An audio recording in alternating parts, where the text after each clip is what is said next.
Good afternoon, everybody. My name's Andy Sandelin here with Read the Bible, Change Your Life. Today is Wednesday, October 2nd, 2019. Halfway through another week here in Tampa, Florida. It's been a good week, a lot of work, but the weather's finally changing. Humidity's slowly moving out, and if you ever want to visit Florida, I highly recommend October and November and December. 3 months where it never rains. It might rain once or twice normally. The humidity's gone and it is sunny skies every day. Nothing but sun. Just get done with the rainy season. The summer's probably not the best time to visit Florida, to be honest with you, because we get all the rain. Rains pretty much every day here, and that can be not so fun for our vacation. So that's just my 2 cents. So anyways, this is my 10th vlog, working on my podcast to get that up and running.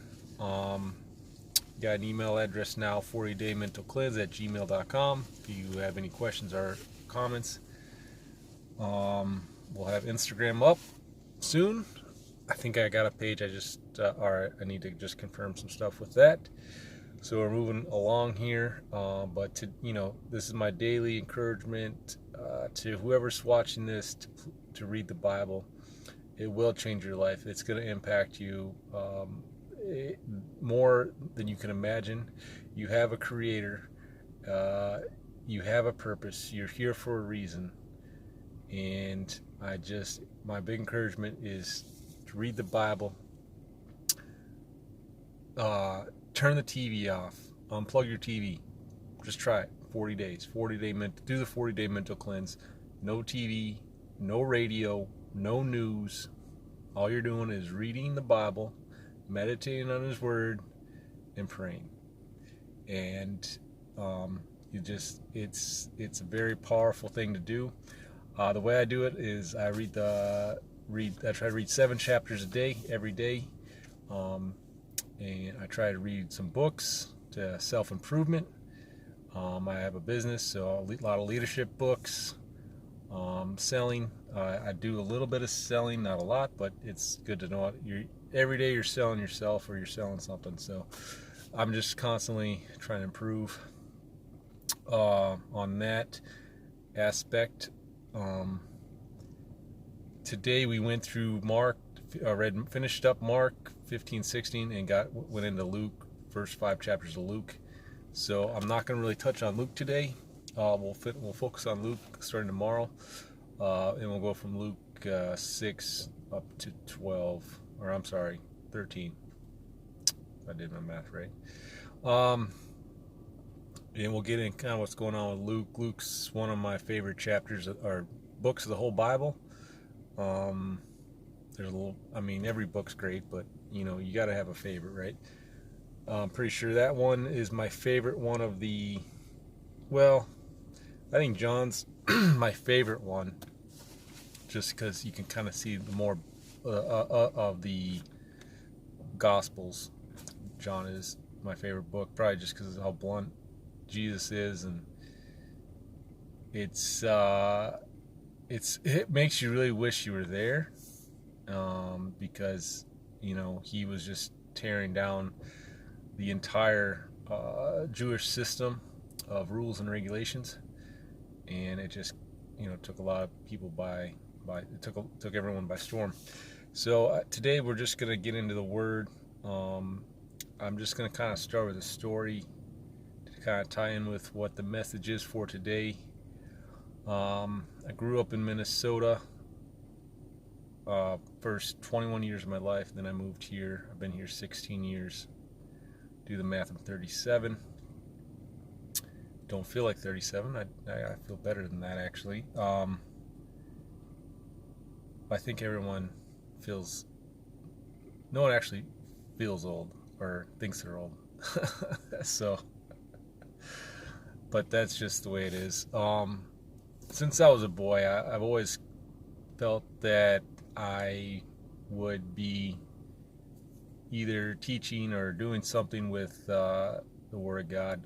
I read the Bible a lot when I was a kid, and I always felt in my heart that was something I was bound to do. And so anyways, long story short, 21, I moved to Florida. Finished up my college at University of South Florida here in Tampa, Florida. No idea what I wanted to do. I had a communications degree, which really, it's a bachelor's degree, but it's not necessarily a top level degree. Let's be honest here. Sorry for my fellow communication majors. I didn't know what to do. I had, I was 25 years old by the time I graduated, just because I transferred and went to school part-time to finish off, because I was working full-time as well. And I can't exactly remember, but I know at different times that calling was kind of kept stirring in me, and I chose not to follow that. I chose to start a business. I flung myself into my business on 100%, 24/7, 7 days a week. And 12 years later, I am, it's been good, but it's exhausting. It's hard to say I regret it, but there's part of me that does. I wish I would have started this earlier, looking back. But that was a choice, I made. Yeah, and partial of that choice was, what was people going to think of me? What is the world going to think of me? Friends, family. A lot of decisions I feel like people have, it's what is friends and family going to think of me? And that's not a bad thought to have, but it should never stop you from following what you believe in your heart is what you're bound to do and what you're here for. And I just want to encourage you, if you have that calling, if you know what the calling is, go for it now, today. Choose today. And this just kind of ties into the word. It's a very short little message here today, but of course, at the end of Mark, it's when Jesus gets betrayed by Judas. He's brought into Pilate.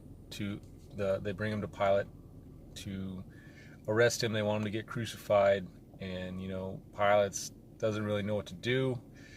He's like, what should I do? And he's kind of playing to the crowd, also playing to the Jewish leaders, all at the same time.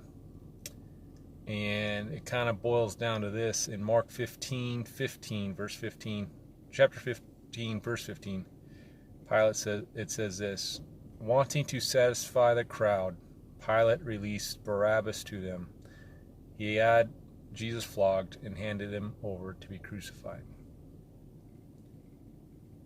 And wanting to satisfy the crowd, think about that just for a minute. What actions I just kind of told you a story what I did to satisfy the crowd. And I crucified Jesus in a metaphorically speaking.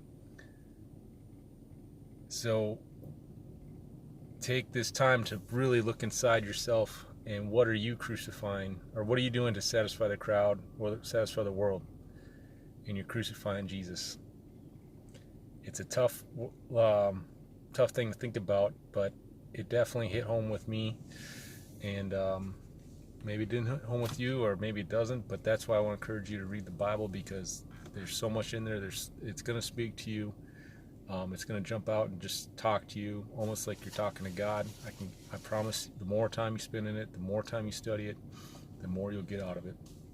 So we're going to go ahead and wrap that up right now for today. Like I said, right at 10 minutes. Try to do 10 minutes every day for this. Tomorrow we'll be going into Luke. So it's exciting to look at another point of view of the life of Jesus. And I always try to end this with a little bit of encouragement. You have a creator. You are here for a reason. You have a purpose, and you are loved. All right, end it at that. See you guys tomorrow.